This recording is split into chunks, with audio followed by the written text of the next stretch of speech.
A couple things. One, dividends more than the 10-year bond and probably going to go up in the future. Two, $32 billion of free cash flow at this depressed level. That's over a 10% free cash flow yield.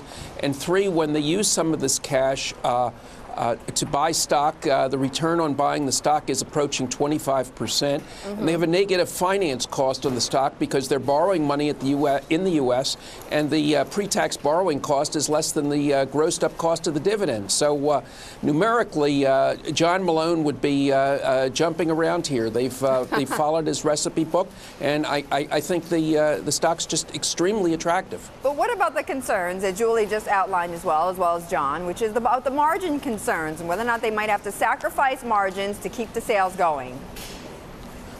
Well, I think you're looking at the average margin and the incremental margin.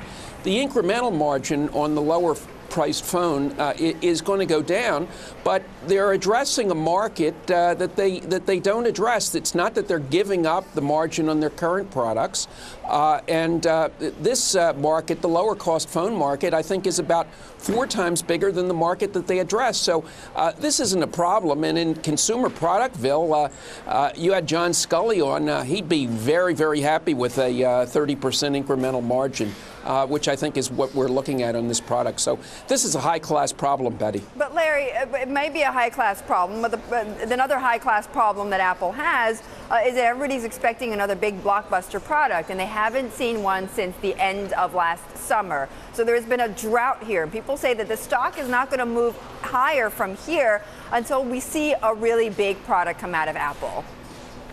Well, I think because of the financial characteristics that I just reviewed with you, what you're going to get is a whole new group of buyers.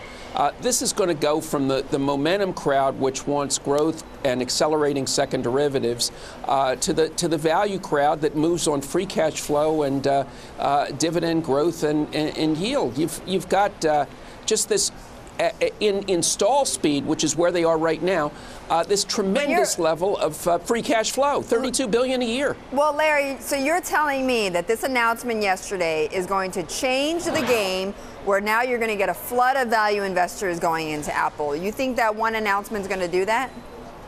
Well, I think it's like Yahoo at $15, Betty. There's just a lot of ways you can win. This is a company that's selling at 4 times trailing cash flow.